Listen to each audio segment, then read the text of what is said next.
Good evening, Umuchukwu Kabiama. Good evening, Dezoku. Good evening, Umuchineke. And otu unu mere. Ama m enwe ndị ga na-atụ anya m. Enwe ndị ga na-atụ anya m. Enwere ndị ga na-atụ anya m. Enwere ndị ga na-atụ anya m. Ebee ka unu nọ? Okay, ka Maazị Maazị Sam. Ndewo. Ndewo. Otu i mere. Otu i mere Maazị. Otu i mere o. Ndewo. Ọ sị one love, one love. Ama m unu na-atụ anya m. Ai, ọ dị egwu, ọ dị egwu. Chukwu okike abịa ma gị ka ewere ihe niile tinye n'aka. Gị ka ewere ihe niile tinye aka. Before I gbapụ ya ọsọ, eze nwe ife, eze nwe Chineke nna m. Eze nwa ndewo, ndewo. Draw n'ọwọ, draw ndewo, ndewo. Ndewo, okeke ndewo. Ya nọ ya squad. Ya nọ ya squad, ndewo. Ndewo. Enwe bon. Ndewo, ndewo. Also, good evening, nwa Chineke, to your all Biafran watching from the beautiful city of Bangladesh. Oh, yeah, sorry. Bangladesh. Upper Easter religion, Ghana. Okay. Ghana, okay. Ndewo. Ndewo, eze nwe ife, eze nwa si nwanne Chishike. Nwanne gịnị ka anyị ga-emekwa? Anyị na-eme ka ọ dị mma. Anyị na-eme ka ọ dị mma. Anyị ga-ekpere n'ekpere. Anyị ga-ekpe n'ekpere. Anyị ga-ekpe ekpere. Anyị ga-ekpe ekpere. Believe me, a na-epuru ụzọ were ihe niile tinye n'aka Chukwu. Ọ ya mere onye ọbụla nọ n'ụwa ga na-emezi ndụ ya emezi, so that mgbe ọ ga-eketa ekele aka Chukwu nna, so that mgbe ihe nye aka Chukwu bịara n'ụwa, ọ bụ na ọganiru ka anyị na-arịọ n'isi onye ọbụla, ọganiru ka anyị na-arịọ n'isi anyị. So ya mere onye ọbụla awụ kwesịrị imezi ndụ ya emezi, and gị imezi ndụ gị emezie, iketa oke n'aka Chukwu nna. Mgbe ihe nye aka Chukwu bịara n'ụwa, ọ bụ ọganiru Chukwu nna anụ. So ihe ọbụla anyị na-eme, prayer first,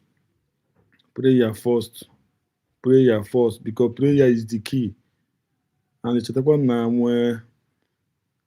mụ na ahụ naanị ya, a sị Gumi bịara obodo a ibi ndị gị ka ha nyere ya aka ka ha isi na maizi ya zoo. So ọ ka efunu Chukwu anyị ekwenu. Maazị Ojugo, ndewo, good evening.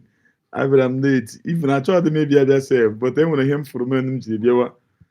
Ka anyị kpee n'ekpere. Biko nwa anyị n'ekpere, duo anyị n'ekpere. And I'll continue. Can lead us in prayer. Thank you.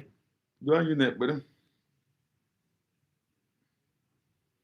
Ka anyị kpee n'ekpere. Let me make sure somebody can unmute themselves. Sorry. Go ahead. You can unmute yourself. Go ahead. Adandimbo. Eze bi n'eluigwe ọgọrọ a na-akpụ n'ala. Chukwu okike ya kpọgo. Eze bi n'eluigwe ụmụ gị agbakọnata. Nna m anyị na-eme ibe isi anyị na-eme ya ka anyị nọ na-eme. Onweghị ibe ọzọ anyị bụ n'obi awụ njem nwere onwe. Ya ka anyị na-eji ijie. Anyị na-asị gị ezi Chineke biko bịa ka ị nọnyere anyị. Chụọrọ anyị ka a lawa ajọ mmadụ ahụ, kachasị ndị sabo, ndị si na Biafra ya abịa. Ndị na-anụ ọgụ niile ebe a na-anụ ka ha wee fụdatị na Biafra ya abịa, si Chukwu biko ọgụ ahụ nwa ya anụla anyị ya. Gọzie anyị Chineke, gọzie ụmụ ife, gọzie ụmụ Biafra niile ebe ọnwụ na anyị niile anọ. Ezi Chineke, ma ana m akpọkwa gị n'isi awalida Maazị Nnamdi Kanu Ọhamadike, onyele m ihe gbaala m ya ume were dọkịta na-agwọ ya ọya Chineke biko ọkwago ka nwe onye ọzọ otu aka ka na-akpọkwa n'isi ọbata obie udu akọ mmiri na mbiko ihe niile ugoko ọdịnaka anyị eme nke iji nwụrụ mmadụ ma agụ nwa ya eme nke iji wu Chukwu na m ana m asị aka ọwụna ụdọ ọwụna ezumezu ọwụna osi n'elu osi n'ala ọwụ ikpe ọwụ ibe ọwụ onye ọsọkwa anya wụrụ wụ ndị ji ọbata obi eji awa dida maazị Nnamdị ka na asị m aka ahụ gbajie asị tinyere ha ọgbaghara ebe ọwụna ba nọ na tinyere ha ọgbaghara ọgbaghara tinye n'etiti ha Chineke pịaba m ụtarị mee ka ọkụgbu ha na-arụ mee ka ezumezu ha niile ha saa kpọpụtara ya awarida maazị Nnamdị ka n'ọbata obi ya na m otu a ka si welekwa awa COS wee tinye gị n'aka nna m ọkwago nwa wike yo onye emekwe nke o ji wụrụ mmadụ n'ọkwago Chukwu na-eme nwa onye na-enye ike ajọ mmụọ ajọ mmadụ uke mmụọ uke mmadụ ebe ọsọkwa anya si onye ọsọkwa anya wụrụ ọsọkwa wụrụ m nwa na-eche echiche ọjọọ megidie asụ Chineke megide onye ọbụla na-emegide COS ayo ise ọ bụrụ m nwa na-emegide ya emegide m ise onye ọsọkwa ya wụrụ ebe ọsọkwa ma na-agba ije ka ọ na-agba ya n'elu ka ọ na-agba ya n'ala ka ọ na-agba ya n'okwu n'ala ma ọ na-agba ya n'elu bed asụ Chukwu asụ megide ekwene ka ba binye nna m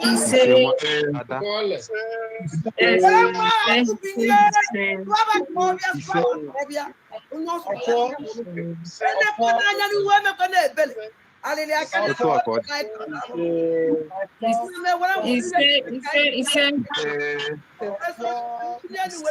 weluo mgbe niile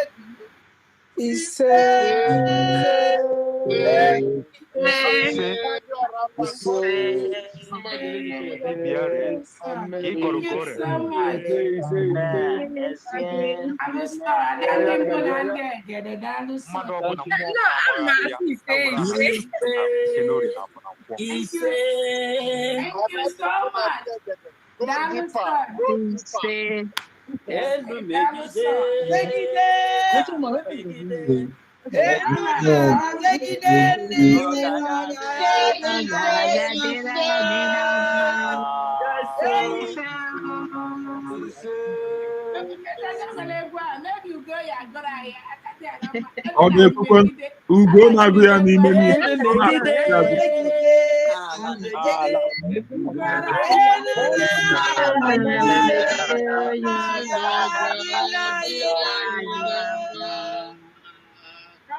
Thank you so much. Welcome, dear friends. Thank you so much.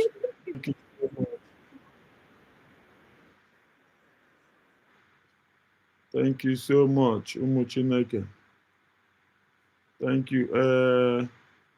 Ụmụnne m ka anyị si eme ya na anyị ga-anụnụ from Obieze ka Obieze hapụ isi na a hapụrụ ya na echefuru ya na emere anụ ha from him, unu manụ ka esi eme ya. A ga-anụnụ from Obieze. Obieze ga-akọnụ nọnsensị ọ na-eji akọ. A ga-anụnụ from Obieze. A ga-anụ from Obieze ka ọ kọ nshi ọ na-eji akọ. Nọsụ n'elu ihe mbụgodo ihe eze mata ya bụ eziokwu ọbata obi atụkwara nga terorizm CCS terorizm. Ị nwere idea ada? Ọbata obi Simon Ekpa Finland tụrụ ya nga 6 years for terrorism. Ị nwere idea? Okay, for the thing apụtago. Mba ihe na-ekwu ihe dị na news ka nna eme analyze. Okay. Because enwere ihe some people enwe ha idea. Ha just na Finland tụrụ ya nga 6 years for terrorism. Ngozi Arabeze bụ chief of staff of Simon Ekpa bụ the chief of terrorism. So Ngozi Arabeze nwere question to answer because ọma ihe mere ọbata obi eji were mee terrorism. O so were support ọbata obi na terrorism o mere. So ọ bụrụ mụ abụ lawyer, Ngozi Arabeze nwere question to answer. Yes. because when he learned Simon by the terrorizing, even he learned how they make terrorist man. Ngozola beze so ye. And then you Ngozola beze they negotiate we na place. Maka chief of staff. Chief of staff to Simon who the terrorists at years. Then okay, Chukunkere alias Isaiah Anyoko, who the finance minister, they will take Simon by the terrorizing, don't terrorize. So which means I been a terrorist in case one person and her carry terrorism in here like that. One person name in no begin to change and begin with the one street, but we show them mad. I had to way but the plan terrorists today to court. What is evidence from everywhere? The chief of staff will be something on I am. Yes.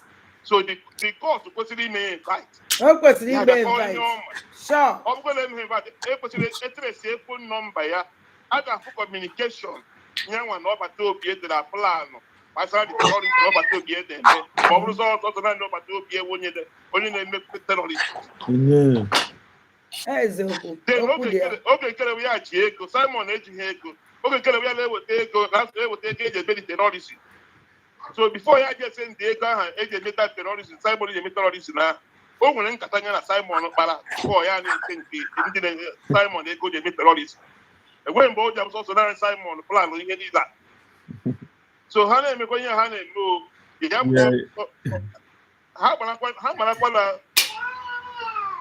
that is what goes around comes around. Sure.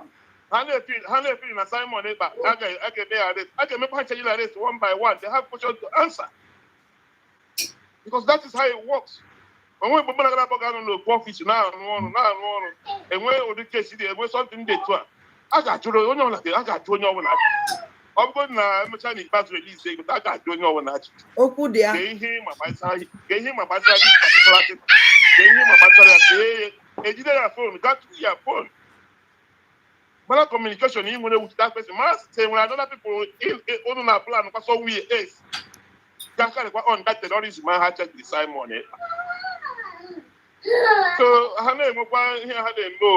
we are here watching them. The more details on them, when the people was all a basic. Also, I be literate or very educated. According to the information they here in a public sector. On a Twitter handle, and not very educated. Yes, you illiterate. Here,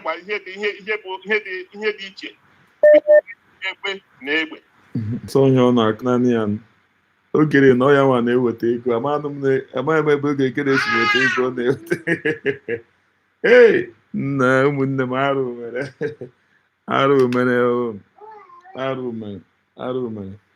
As in them when the master and they were Mazi, a Canadian chicken, they were and the American, the Mazi, you know, I beg him hitter. I beg him hit, you know, to you know. You know, no, I am with a room. Come go there. Let me go there. Islamist, these jihadists, these Fulani terrorists. So you see, we keep telling you, Turkey's interest situation. What the Islamists want to convert Nigeria to is exactly what happened in Turkey, centuries back. Because Turkey was overwhelmingly a Christian country. It was then Anatolia, known as Anatolia, with its capital in Constantinople, which is today Istanbul. And they keep hitting the Christians there, just like these Islamists, these jihadists, these Fulani terrorists, keep hitting the Christian communities, destroying them, killing and taking over. That was the story of Turkey. And up to this moment, one of the most beautiful churches in the world, which was in Turkey, Hagia Sophia, has been converted to mosque, but of course the mosaic of Jesus and Mary are still on the wall there, and during prayers they do cover it, So that is a country that has been providing refuge to some of these renowned terrorist enablers. Of course, they are providing refuge to Hamas, we know that. And now Sheikh Gumi has escaped to that after inciting Nigerians so much, after inciting the very vulnerable Muslims, and going around the media houses in Nigeria and twisting the narrative telling the narrative of an attack on Nigeria by the United States. United States did not say she's coming to attack Nigeria. United States said they are coming to attack the terrorists that have been killing Christians and, of course, moderate Muslims. Because what is happening in Nigeria, in the northwest of Nigeria particularly, is the killing of moderate Muslims, the Hausas, not Fulanis. So the Hausas have been persecuted, but most especially the Hausa Christians. There are a lot of them there. A lot of Nigerians do not know that there are Hausa Christians in Katsina, in Sokoto, in Kano. They've been persecuted for so long. And then the moderate Muslims, who are mostly the Hausas. So Sheikh Gumi has escaped. This is a guy who was radicalized and given the wrong indoctrination in Sudan. Just be afraid of any Nigerian who studied in Sudan. I'm telling you, just like Lamido Sanusi, as brilliant as he was, he's a radical too. That's the truth. He has the antecedents. He spearheaded the beheading of someone in the 90s, a certain Muslim, for blasphemy in Kano. So all those guys who go to study in Sudan, because Nigerian universities are better than Sudan. So I don't understand why all these guys are going to Sudan. And that is why it was in Sudan that Saudi Arabia arrested him for enabling terrorism, And he was bailed by the government of Jonathan in a diplomatic mission. They had a diplomatic relationship with Saudi Arabia in that regard to enable him, to enable him become free. And for a very long time, he did not go to Saudi Arabia until this year. In March this year, he went to Saudi Arabia and he was deported. He thought that they'd forgotten. So he was deported at the airport in Jeddah. So that is in Saudi Arabia, the headquarters of Muslim, saying, look, we don't like you, some of you guys with very deep records, who are very deeply involved in terrorism. You remember Osama bin Laden, is Saudi Arabian, nationality, of Saudi Arabian nationality and origin. But they exiled him because of his radical disposition. So those were the mentors of Sheikh Gumi.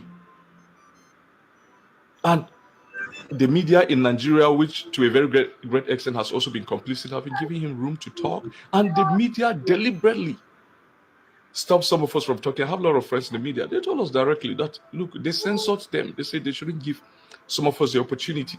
So they like giving people who just somehow, just on the mild side, just say, okay, yeah, we are media as a Christian genocide, and they don't go deep. But for many of us, we know it very deeply. So the media cannot give us the space to articulate this position. But they've given so much to Sheikh Gumi. And the guy has started fleeing. It means that something is coming, because they do get their own intelligence report too. Just like the period that United States wanted to destroy the Boko Haram guys in Borno, and Nigerian army alerted them, and they were all put in gas mask. So Sheikh Gumi got his own intelligence maybe, and he wanted to escape, but not before he has radicalized a lot of people. Another thing that came up during the weekend is that protest by the Islamic group, the Sheikh Zakzaki group in Nigeria, condemning Israel, burning burning American flag, saying death to America and death to Israel and death to Donald Trump. And one thing that caught my attention is the fact that out of that gathering, more than 50% of that gathering is made up of minors, children below the ages of 18, 17. Many of them were below the age of 15. You could see how these guys radicalize kids so early. At that age, you are bringing kids on protest to protest against America, to be burning flags and to be shouting and to be screaming, death to America. You see the kind of indoctrination they give these guys at that age. So just imagine when this guy grow up, how he will be looking at me, a Christian, or America, or Israel, how he will consider all those nations. It's quite unfortunate. What is happening, and they don't seem to care at all. They don't seem to care, but we care, and we care for their children. We want their children to be better, to know that we are not enemies but friends. And even though we have different religion, passion should always connect us, and humanity should always prevail. And finally, what happened over the weekend again was in Nasarawa State, and today, Monday, it happened in Duduguru.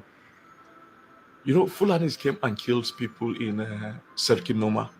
Sarkin Noma is like 20 kilometers away from my village, Irota, the second village in Nasarawa State after Kadorko. If you're coming from Makodi, you pass the Irota. Irota is the last village in Benue before you hit Plateau State. And Kadorko is the first, or Gedasule is the first village, but it's quite a very small village. Then Kadorko. So from Kadorko to Sarkin Noma, it's just barely 5 kilometers. 5 kilometers. That's after the village of my father's mother, my grandmother.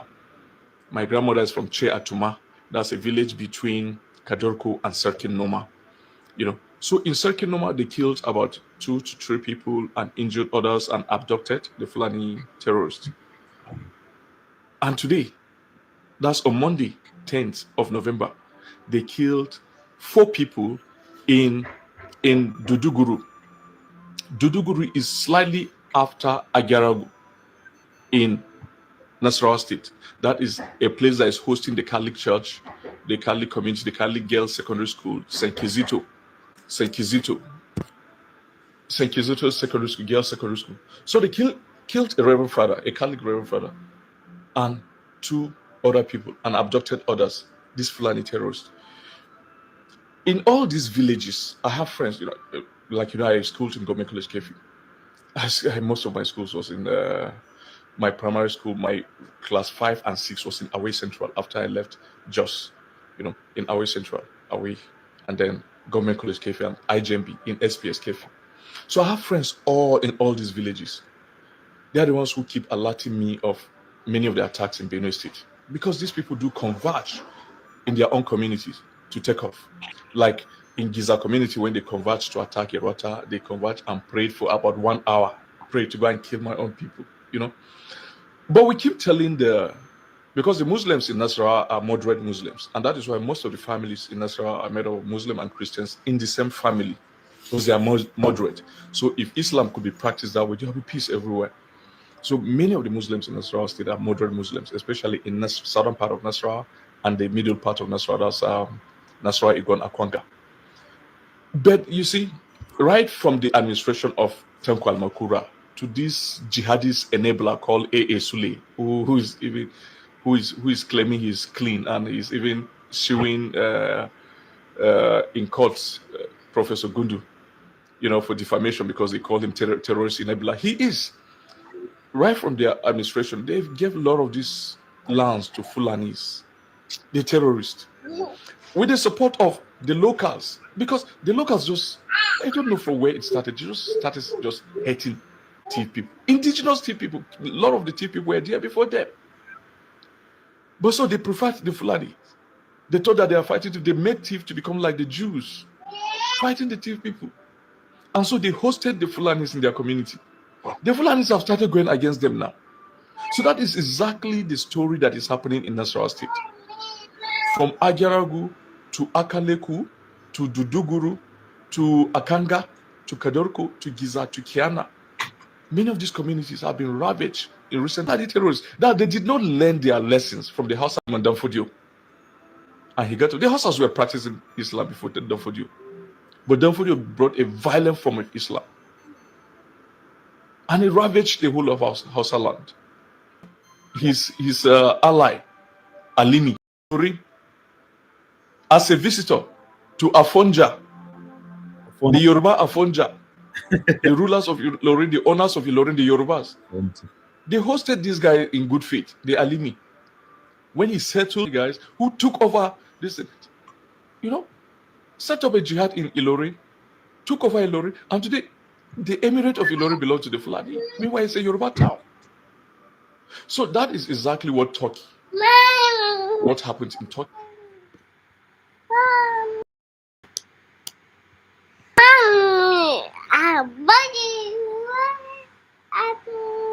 Amakwa mu na this Afonja. Nchekawo this Afonja wo ikwu our president Mazi Nnamdi Kanu na-ekwu ndị Yoruba. Amakwa m na Afonja wụkwa afa ndị Yoruba. It is surprised mo. Ụmụnne m na-ahụ naanị ya. Unu ahụ na ihe ndị a chọrọ ịtọ ọnụ Chineke na-azụrụ anyị. Ọ Chineke na-azụrụ anyị from these people. Ọ Chineke na-azụrụ anyị from these people. ọ Chineke nna zọrọ anyị amanụ m otu o si dị Gumi na ọ ga-adị ya possible ine gị Biafra nsi bịaba iti ya na this kind of mess ndị ka ọ dịnụ possible na ọ dị possible unu hụrụ how happy our leader Maazị Nnamdi Kanu dị today unu hụrụ very happy ọ dị Chineke nna ga-emeri ya ebere Chineke nna ga-emeri ya ebere Chineke nna ga-emeri ya ebere ọ ga-emeri ya ebere believe me ọ ga-emeri ya ebere ọ ga-emeri ya ebere ụmụnne m biko kwanụ dịka adaga anyị aha kwa ọ dị very important enidikodi chọrọ daga anyị justice enidi chọrọ daga anyị justice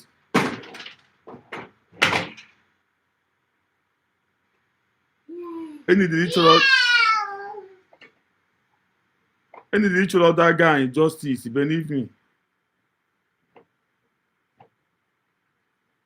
enidi chọrọ the guy justice enwere ka ọ dị ọkụ unu wee fụ ya ọnụ ka unu wee fụ ya mma mmadụ pụta na soshal midia na-emegheri ya ọkọ ọsụ na ọwụ ndị ihe ọsọ ọkpọ na ọwụ desperate ma ọ dị desperate to destroy ọ dị desperate to destroy ọnụ na-emere mistake o mere ihe niile ọ na-eme ọ na-awa ọkụrụ ya hapụ na mmemme life now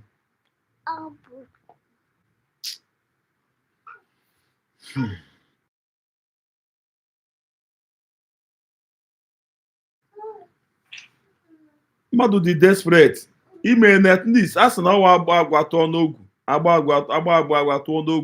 agwa tụọ n'ogwu ọ bụ n'ogwe ka a tụrụ atụ mmadụ etinye effort ya imegide n'owe gị fụ na onye na-achọ ibiri gị down gị nwanyị na-ebigi mmadụ down na-ebiri gị onwe gị down the best thing ị ga-eme gị just nọ si na onye ka gị otu m dị na ama m onye ka m and onye ọbụla nọ n'ụwa ma onye ke ya enwe onye ga-asị nnọọ na mmebi gị ịfụ mmadụ na you no go know say this person pass you akụ na anụ onye ọbụla na nwere ifu ha na mmadụ na ife isi ọbụla na you go know say person pass you at least nwaanyị ekwesịrị ịma na nwaanyị ka nwaanyị ke ya in everything even ọnwụ bụ ekwele na ga-alọghachi ụwa ọzọ emekọta ya oru ha afụ nga nwaanyị ka nwaanyị ruru nde akụ na anụ onye ka mmadụ ke ya mmadụ believe me mmadụ kara ha anaghị just nọ kwire onye ahụ ugwu maka ọ dịghị ofele chacha ọ dịka form of onye nwere ego gị fụ onye nwere ego kwiri ya ugwu maka ego a na-enwe ọ dịghị izi ịkpata ego ma asị onye ọ dị izi kọndishọn ugo 247 nọ n'Europe onye nwere chọrọ ịgwa m na ugo na ọhịa ugo nwere obi ịkpata ego ugo kwesịrị ịga imewe zụwa o bekwara ya ọzụwa ọgwụ before 1 month or 1 year ya ogbuo n'eji ogwu bụ nwoge obi ịkpata ego ọ ya ma o ji ga na-arụ ọrụ obodo ama m unu m understand ajụsụ na ọsị ya nwere ugo as example ka unu m understand adịsị mmadụ na-aka ibi ya and ego a na-enwe ọwa obi ka eji enwe ya so mmanụkwa na dis Chineke na-eshi onye ha mesi inwere ike ịnụ na Chineke na-eshi onye gị mesi one contact before no eti gị bulie but more who's contact then as a man you have to fight for yourself ndewo CJ akụ na anụ so mmadụ kwesịrị ime onye ke ya mmadụ kwesịrị ime this particular woman kwesịrị ime onye ke ya o kwesịrị ime na nwaanyị ka nwaanyị ke ya o kwesịghị ịbịa nọ ya ọ na-eme ihe ọ na-eme okay ya in everything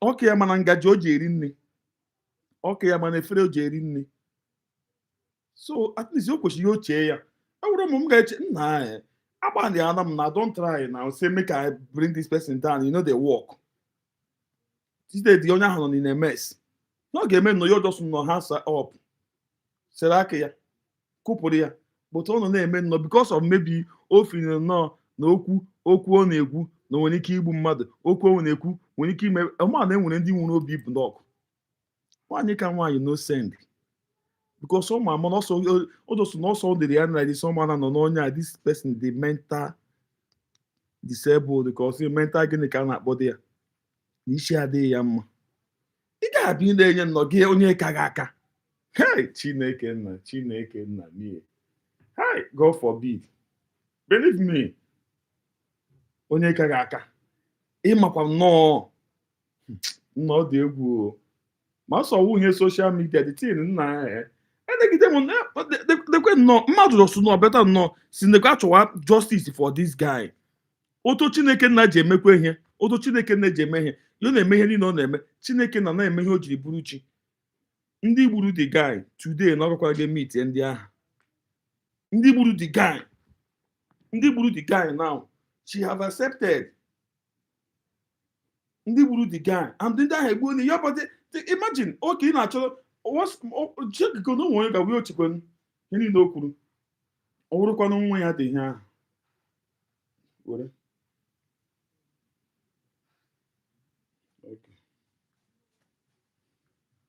ọ bụrụ nwa ya dị ihe ahụ ọ bụrụ nwa ya ka emere dị ihe ahụ elee otu ọ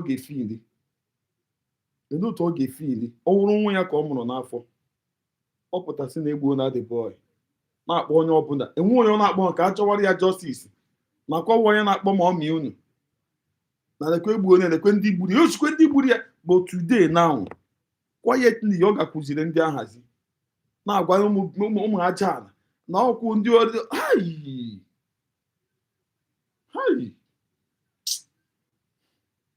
ụmụnne m ọ gbara anya mmiri believe me m ga-agwa DPM tomorrow na Saturday biko enedere ịchọ ụzọ ndị agha ka ha mara ebe that guy nọ ọ bụrụ ma ha nyere the guy warning si ha chọghị enyi ya na social media again but ka afụgonu the boy na the guy voice out na ọ dị ndụ because this woman now these people threat the woman now these people ha threatened that woman ha threatened ya ha threatened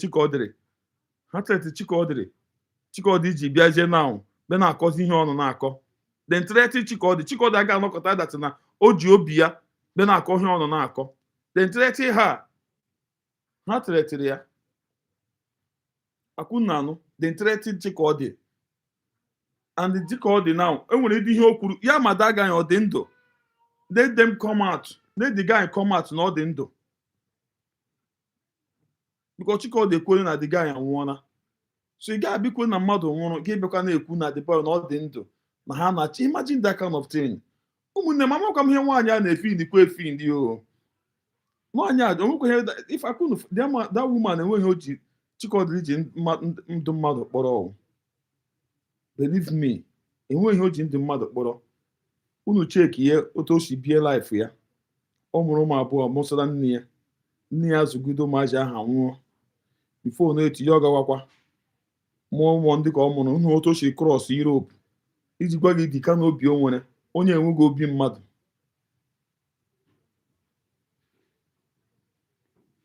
nwoke Ezike ichenje na profile gị nwoke Ezike ndewo so that guy enidi ịchọrọ that guy justice believe me enidi ịchọrọ that guy justice ụmụnne m biko nụ enweta ga-esi eme ya enidi ịfụna na these people etereta na nwaanyị etereta na Chikaọdị na Chikaọdị ewepụ n'aka ya o wepụ n'aka ya now o wepụ n'aka ya ọ chọrọ ha dị justice for the guy again why na ọkwa onye na-achọ justice na the guy but ugbo ọ mataziela na onwe njen ya dị ihe a na onwe njen ha kidnapụrụ onye a ugbo ndị njen ya ha kpọọ ndị ya now after everything ịhụna ihe ọbebe akọ you know good now you know good that guy ọ mmadụ mụrụ ya that guy ọ nwanne mmadụ ya ma ha gburu egbu ha bupụta ozu ya ya ma ọ dị ndụ ha mee ya ọpụta ya ọbịa ekwu okwu ya ma ha bandụrụ ya sị ya bịakwa okwu na online again ọkụ unu wee fe ya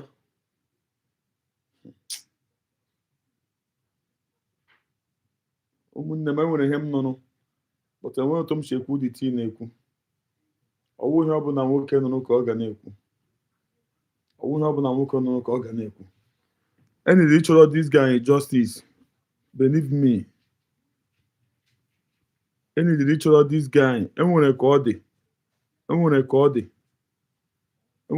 dị bikonu that guy aga m echenwuli to the Saturday echi Friday eniri ibidokwe chọwara that guy justice for that guy tụ na ahụlanụ nwaanyị chọgara ya justice na ya nọkọta na be change ya mind ya ọ na-achọzi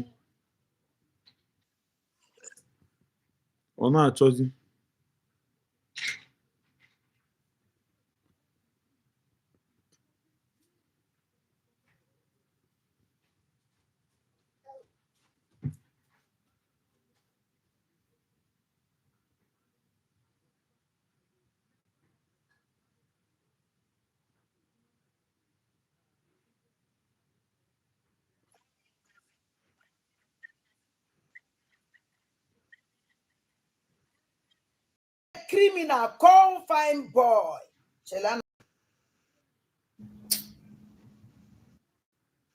ana m abịa ka m wepụta ya ka m gosi ya ụnụ biko eniri ịchọ dị I'm coming. ụlọ eniri ka ya pụgodo na Jovika ịchọ anyị echi azụ na Jovika and unu echezokwa na anyị nwere serious program maka this guy a na-akpọ kedu afọ ya anụ a na-akpọ Onowu Igbo mana achọrọ m ka m megodu program dị mkpa bifo ana m eje ebe ahụ onye unu ya na-agba ọkụ a na-achụ oke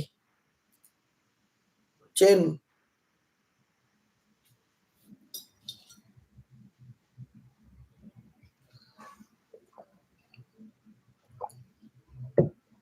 Ali Hold on.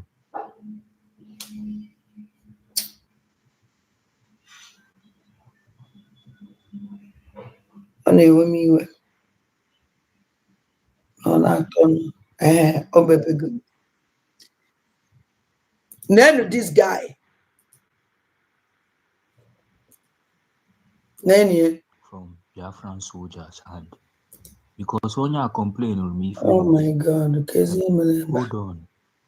On 26th of August, ama na unu chetere this boy na comment section ama na unu chetere this guy ndo na-akpọ Ngozi Olabeze mommy Ngozi mommy Dr. Ngozi mommy Dr. nka mommy Dr. nka mere program ebe criminal call fine boy unanụ ya ebe a criminal call fine boy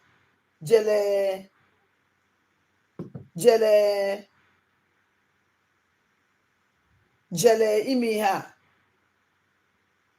kidnapụrụ mmadụ nara mmadụ moto nara ya ego this boy wee jee ije sịrị ya eje nata ya nọ Nigerian soldier na-agwa ụnụ n'ọwa ọkwa Nigerian soldier na ndị awụ ndị otu Ngozi because Ngozi Olabeze tweeted this boy. Ngozi Olabeze tweeted him. Ngozi Olabeze tweeted this guy, said that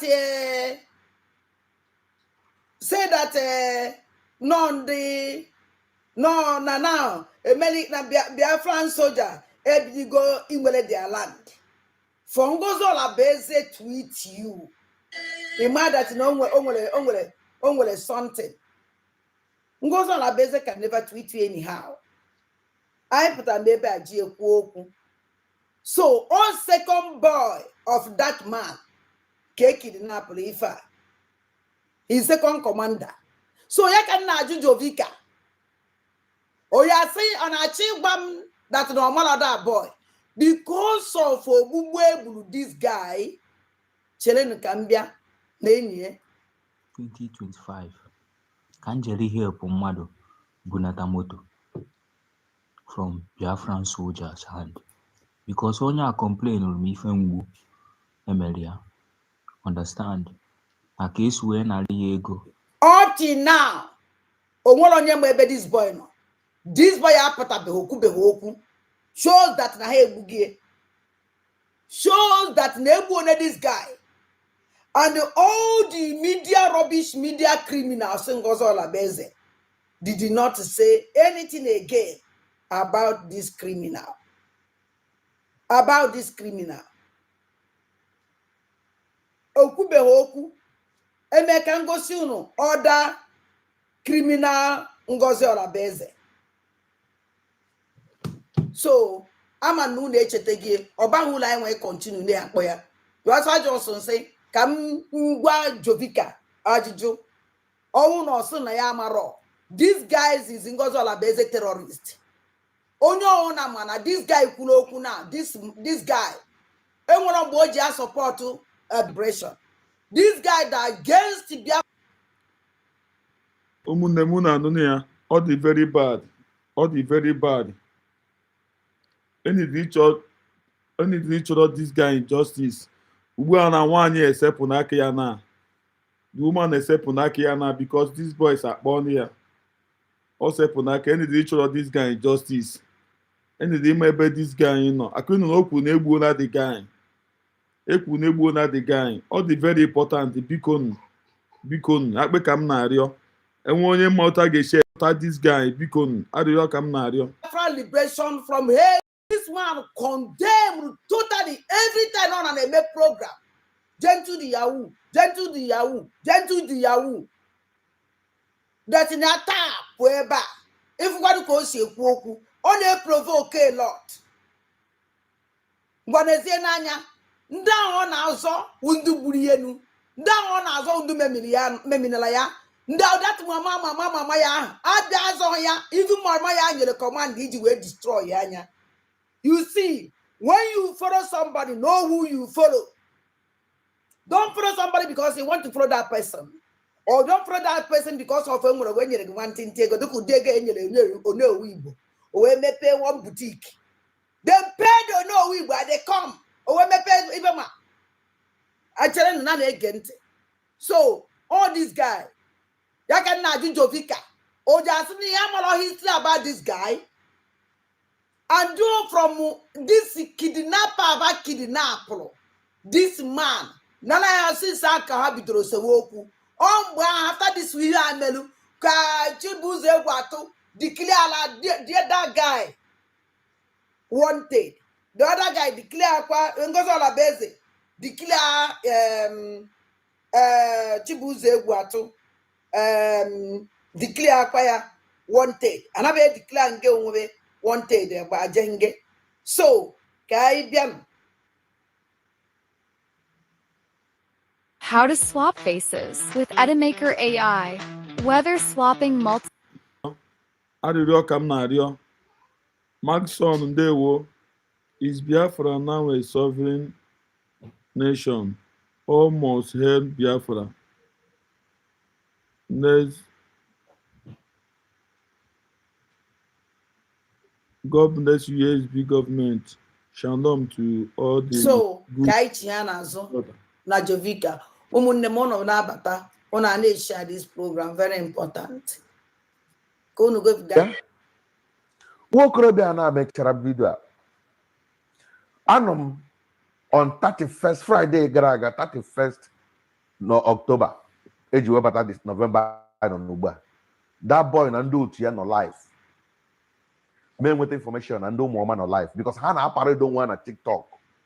No, nothing mega. Don't call them Umuoma anyway. Umuoma brought Biafran liberation. In Anuya, you can never see Biafran liberation. In Anuya, Unanuya. Also, don't call them Umuoma.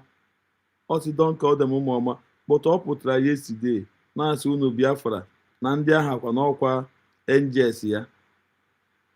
N'ọkwa NGS ya, ọkụ unu wefu.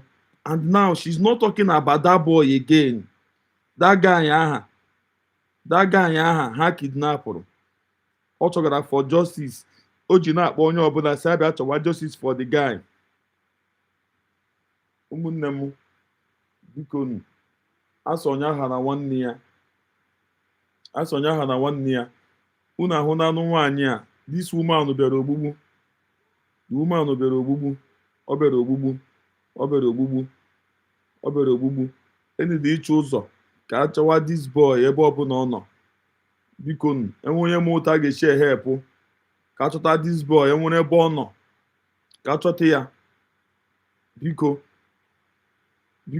egbe ka m na-arịọ unu ahụ na the woman na-achọgara the boy justice na ndị kidnap the boy akpọ ndị ya the woman akọwazie nshi ọ sị na the guy na ọ nọ na social media and then ya na o wepụta ha proof si lekwe the guy na o meghe program since that time ịhụ na mma mmadụ na-atụgide ashị a na-atụgide nwa m na nwa ashị na-atụgide nwaanyị amụọ na nwa dị 40 years nwaanyị amụọ na nwa so na ihe emeghe nwa so na NGS ya ọ ka unu wee fụ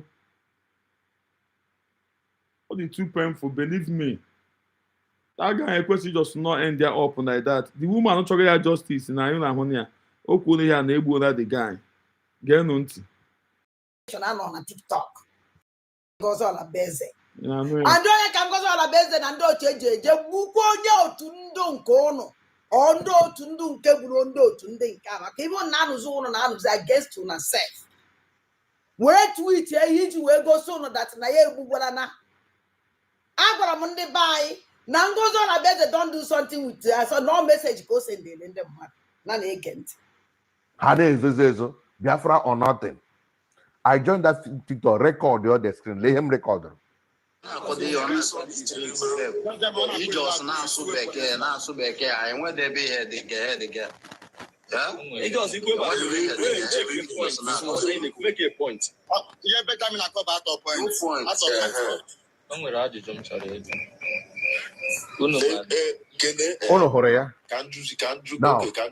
young man, ndị mmadụ gwara na that life biko otu onu si eme na-eme enwe nchekwa gụnụ ọ dị mma dọnụ gị na-etinye enwe nchekwa n'ala Igbo onye ọbụla kwuru otu ha jụọ ọhụta ha sị na gọọmenti na-akọ nsogbu mana the same gọọmenti akpọrọ unu pụta na for amnesty unu ajụ ọkwa unu nwa ga-agwa m so leenụ ka ndị ha na-akpọ ha ndị bandit na ndị Boko Haram si na-ediskọsụ now ọ ife aka Jovika si ya jikwere banye fama na ya banyere ya leka ọdụ ọnya na ya ewepụta ya na ọ na-ewepụta ya kịta ọ bụrụ that na ọ na-ewepụta ya kịta ke mbọsọ made this program Jovika this program made check mbọsọ made this program na ọ na-ewepụta ya o wee bụrụ that na ya na-asọpọt ndị a mara onye wepụtara ya nọ so Jovika ọ ya ka m ji gwa Jovika this afternoon that na iwu ezigbote onye alụrụ anyị n'ihe nji wee sị gị dat na ịda alụ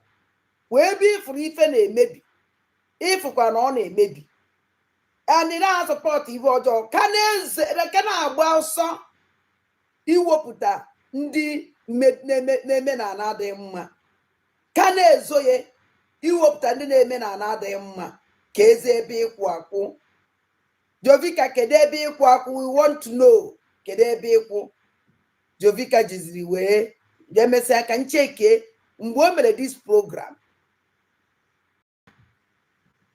I will check mgbe Jovika mere this program this thing ka ọ sị na ya ewepụta na ahụ na-ewepụta kịta ya amaba anya lekọdụrụ ya nụ na with their own people anyị nwa bịa anyị na-eme our own expose gọọmenti of Soludo nke Hope Uzodimma asịgo ha bịa were amnesty and the amnesty ka nọkwa ugbu a ụmụaka si mba ha chọọ ya the amnesty ka nọkwa now ụfọdụ si n'ọsụ gbere tinye ya n'iru akwụkwọ n'ihi na ụnụ na-ebe akwa ndị a na-egbu ha biko ekpe ka m na-arị unu enidi ịchọrọ this boy justice biko na ekpe ka ana m arịọ arịrịọ. Our message to these foreign terrorist organizations treated Al-Qaeda. We will find you, we will map your networks, we will hunt you down, and we will kill you. We know exactly who these people are. We know what networks they work with, what foreign terrorist organizations they're a part of. We know where they're going, where they originated from, what they're carrying. And they know we know. So the Department of War is not going to degrade or just simply arrest. We're going to defeat and destroy these terrorist organizations. This is the man to save lives and stop genocide. is to grant Nigeria's Christian South its right for self-determination. Meaning he's proposing separation. See? Hello, you are welcome to this class. Mama, Papa, where they village? We're gonna come gather. China don't react. EU don't react. Different people don't react. Some people, international voices, even they propose the division of Nigeria. Because they see different opinions. So for this class, we'll look at some of them. Okay? Now, before we even start, I want to drop this. According to USA, they thought say terrorists are white Christians in Nigeria. Say they want to come and eliminate them if the Nigerian government no eliminate them on time. Some people come to say, no, not be only Christians. These people, they attack, they attack both Christians and Muslims. Say, now Muslims, it will be the highest victim. My question now be say, assume US, they are missing it. Say, what by these people because they are buying this? You say, no, they are also buying this. If US decide to eliminate these terrorists, at the end of the day, it means that there will not be these people. Assume if they can kill them, assume 100%, 100%, which is not possible. Assume. It means this group will not be available to buy this and this. I mean, if they buy this, you thought say they also they buy this abi, which is true. So what is the issue? If they buy these terrorists, it means these terrorists that is giving you consign that they are also buying Muslim, giving other people consign, they are buying Christians, will not be available to buy Christians and Muslims. Abi? So what is the issue? There's an armed robber that is stealing Mr. Adamu's food. This same armed robber, they steal Peter's food. So somebody say, you need to clear the armed robber stealing Peter's food. You say, no. It don't be only Peter. It also they steal from Adamu. Now, if this is removed, it means it will not be available to steal from this and this. If their motivation is because of the Christians, for me, if I were you, go and eliminate them so that they will not be available to buy this. Unless you are stylishly sympathizing or sympathetic with these people. Just like this man, a former house member of Borno State, KOT won't talk. You cannot just sit down watching them to do whatever they feel like doing simply because they are professionals. You cannot talk to them. Give them target. During Jonathan, we brought mercenaries. They were about to finish Boko Haram. But because of our complacency and personal aggrandizement and personal interest, we asked them to go back. And we are still battling with the issue. I was in Borno State as a member of a state House of Assembly when the mercenaries were in Borno. There were less than 30. They operate in a place like this. Everybody with a laptop before him, observing what is happening in the bush. The moment they discover an enclave, they will be able to identify how many weapons do they have, what kind of weapons are they using, how many AK-47 do they have, how many explosives do they have.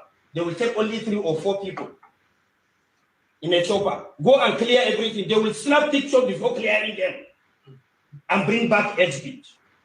We are about to finish it. And because of interest, personal interest, that if we allow mercenaries to finish this thing, we are not going to get anything. How much was the bill given by the mercenaries? Even Russia is employing mercenaries to fight for them, isn't it? Are we stronger than Russia?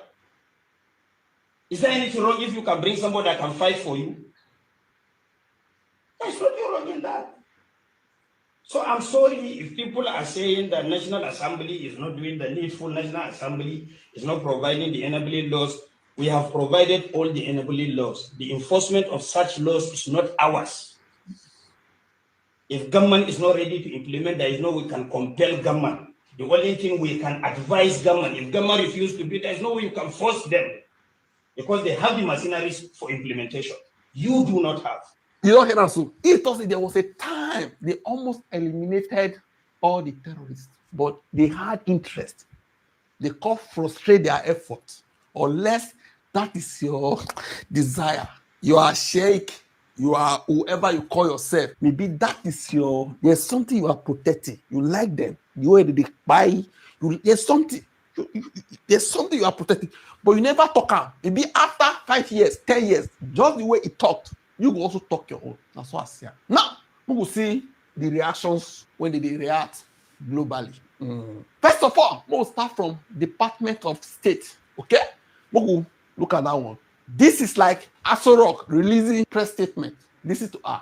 As the president stated, Michael, if the Nigerian government continues to allow the killing of Christians, the United States will immediately stop all aid and assistance to Nigeria and may take action to wipe out the Islamic terrorists who are committing these horrible atrocities, especially against innocent women and children. I don't have any further announcements on that for you today, but I can assure you the President of the United States is watching this situation unfold very closely, as is our Secretary of State, Marco Rubio. Now, what is the situation? For the past 24 hours, or let me say 48 hours, for us, Twitter, people not the alleged mockman in Benue. As you can see here, even this person, he said, I am sorry to share harmful photos, but this happens every day. The party is saying there were warnings of roaming Fulani militants, and attacks began yesterday. Pray for Benue and Middle Belt. Pray for Nigeria. Pray for the Christians. They say this is fresh. Attack is currently going on in Awule, in Ohimini, local government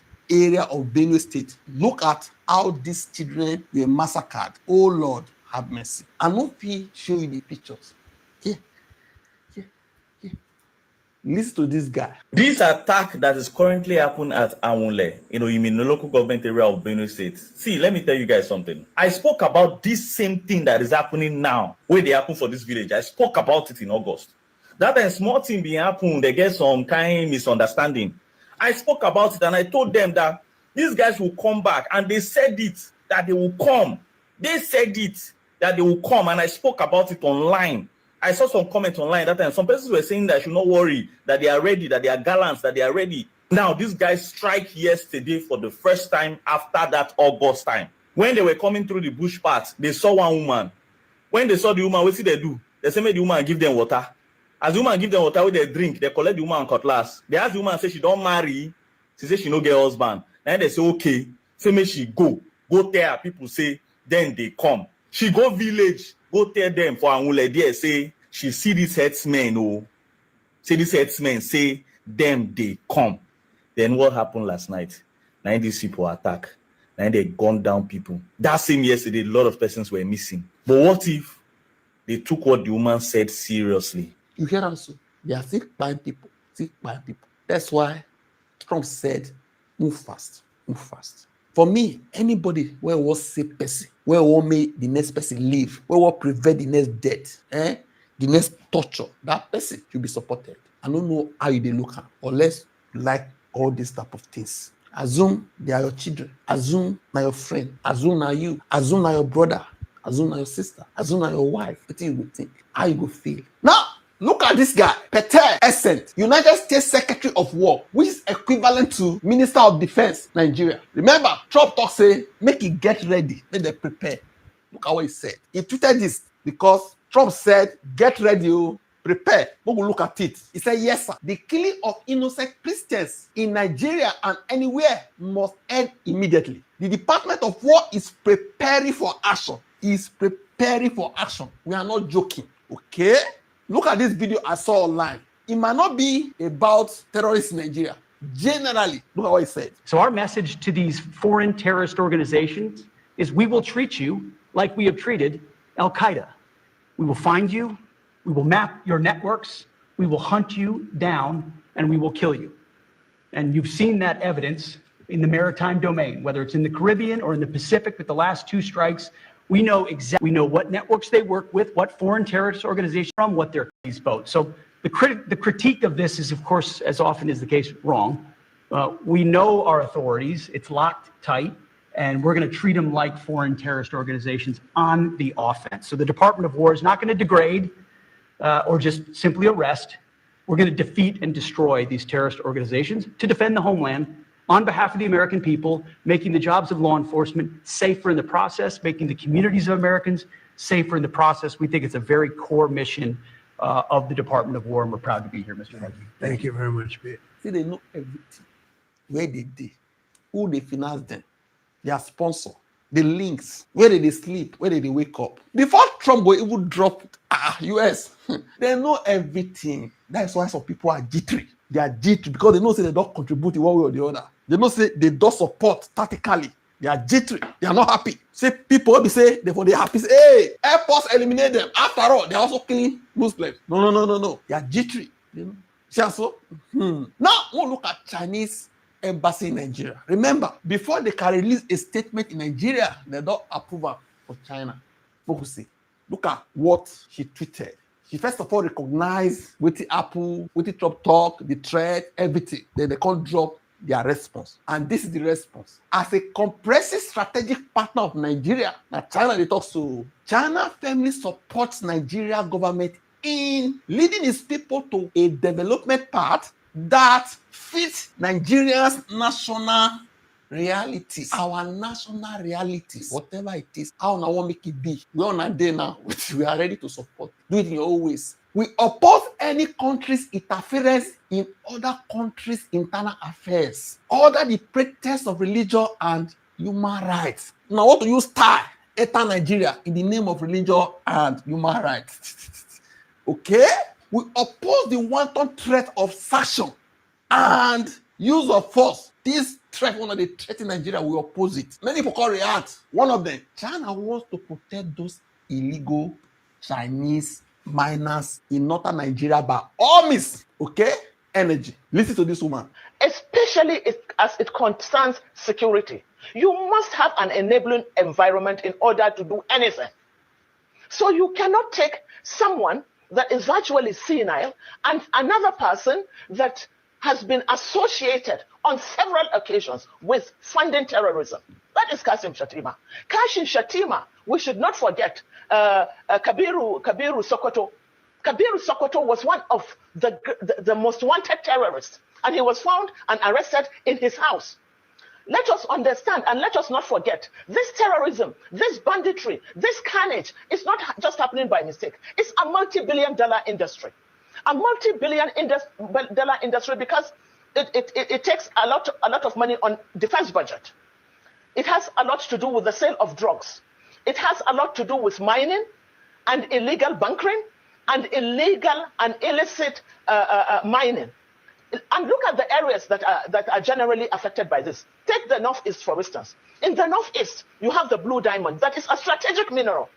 You have oil at the Chad Basin that is being explored right now, but illegally. You have Zamfara. If you go to Zamfara, Zamfara has more gold than Ghana. Zamfara's gold is being traded in Dubai and other parts of the country. There is a market called Nigerian gold in Dubai. Go and check.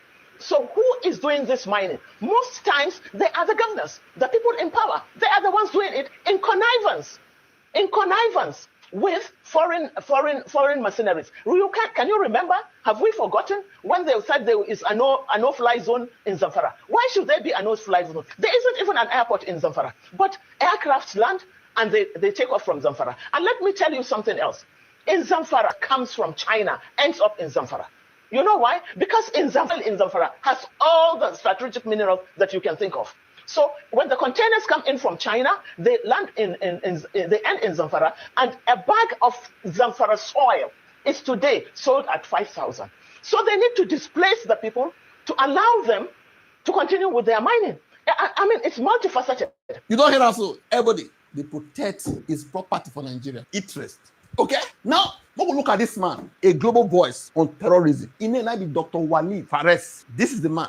Wikipedia, what did they know how to be? He worked as an advisor for the Republican presidential campaigns of Mitt Romney in 2011 to 2012 and Donald Trump in 2016. He don't advise Trump before. Okay, Mr. Walid. He tweeted this. We will see what he tweets. He said, if the federal government of Nigeria is unable to fight and defeat armed and genocidal jihadists to protect the Christian people of Nigeria as he failed to protect the Muslim communities in the north. The only remaining option to save lives and stop genocide is to grant Nigeria's Christian South its right for self-determination. Meaning he's proposing separation. See, that's what it's about war. Before you know it, you go enter another thing. The reason why I keep saying we should push our government to move fast. When they see evidence, the arrest, when I show them, when Nigeria see who they arrest Kuru, the faces behind the crime. When they see action taken against the sponsors, go see their face for internet, go know them. But we see say the way when Saudi Arabia refused to allow Sheikh Gumi to enter Saudi Arabia for the things what they do for Nigeria, say you cannot carry that thing enter Saudi again. You can't enter. They arrested him before 2010. When they arrest that guy who was buckling for air, they see the email exchange between them. Now they arrest him that time for Saudi Arabia. Person like that is activities in Nigeria. A whole Islamic state, wherever they clap for him, say we cannot allow you. Then we see say Nigeria government, they take action against such a person. With all that, I believe say the matter no go dey as it dey like this, okay? And I see the Muslim North in defeating Boko Haram is to defeat Boko Haram and the other jihadists. 1 millions of people without protection is not an option. I don't say so. One or the other. But leaving millions of people without protection is not an option. Okay? Both Christians and Muslims. Look at this man, Gunther Feligajan, Chairman Australia Committee for NATO Enlargement for Australia, Ukraine, Kosovo, Bosnia, EU, and others. Okay? This is his Twitter handle. Now he tweet this concerning Nigeria. Since Nigeria president is fighting for his Nigeria, but it was never a working state for all Nigerians. Okay? So, as Nigeria, it will be as Nigeria. Bola Ahmed Tinubu's tweet. Look at waiting the talk. How many states should emerge from as Nigeria? If they tag Trump, they tag post Nigeria. He can put here Hausa, Fulani, Kanuri, Kasi, different languages. If they ask people, he don't talk many things. I know people put them for here. Tactically, they support some groups inside Nigeria. I know people put them for this class. If you go check out. For this guy, ebe ahụ o kwuru maka Biafra, ọsọ ga-eti ya ihe na ahịa anya. Unu furu ndị mmadụ ọwụ. Otu ga ebe ahụ Adama mention n'ihe gbasara Biafra. Ọ ya ka o kwuru so ọ chọghị mention. Unu furu ndị mmadụ ya. Unu furu ndị mmadụ ọwụ. Ama m unu mere understand. Ebe ahụ dị mmadụ mention no that ihe Biafra, ọ ya ka ọ so ọ chọghị mention. Ọ ya ka ọ so na ọ chọghị mention. Ka the thing kpọchapụ. Mention ebe Biafra. Akwụnụ ihe o kwuru. Then ihe o kwuru. Na ọ chọghị iti ya. Different people get different interests. We must move fast. That's my point. Move fast. We have the capacity. We need to have the willpower. Look at what this man said now. Give them target. During Jonathan, we brought mercenaries. They were about to finish Boko Haram. We can't pay mercenaries. We need political will. We say, if we kill them now, we go aggravate some people. If we kill them now, we go aggravate some sympathizer with this. That's why they take them. We feel doing, but we know what offend some people like Gumi and others. We know what offend them. As we continue to protect the feelings of some people, the thing can never be solved. Because there are some places where this type of thing go happen within 48 hours. They will not clear them. Where's ESN? 2.4 million views. Comment 2.3K. One of the largest we don't ever get. You worry down. Adozuma. How many states should emerge from S Nigeria? It tag Trump. Tag post Nigeria. Now, look at EU. EU ambassador to Nigeria and ECOWAS, Gauntia Mignot. He said Nigeria's sovereignty must be respected. According to him, our position is one of solidarity with Nigeria. Solidarity with victims of violence, with authorities working to protect citizens, and with the Nigerian people who overwhelmingly desire peaceful coexistence beyond ethnic and religious divides, he said. He continued, we also support programs on demobilization and reintegration of ex-members of non-state armed groups in the Northeast. The situation is not perfect as in any country, but there exists a constitutional basis for the protection of human rights. Protection of human rights. Okay? It is up to Nigeria authorities and society. If they on a hand, we no go do chop put as a whole to uphold and strengthen this environment of peaceful coexistence. He said, "You don't say so. Don't say so. Don't say so. If US, this is here, say we are coming to eliminate the terrorists, where they come. After all, if they fight the terrorists, no terrorists to kill Christian or Muslims. And if you have not subscribed to my channel,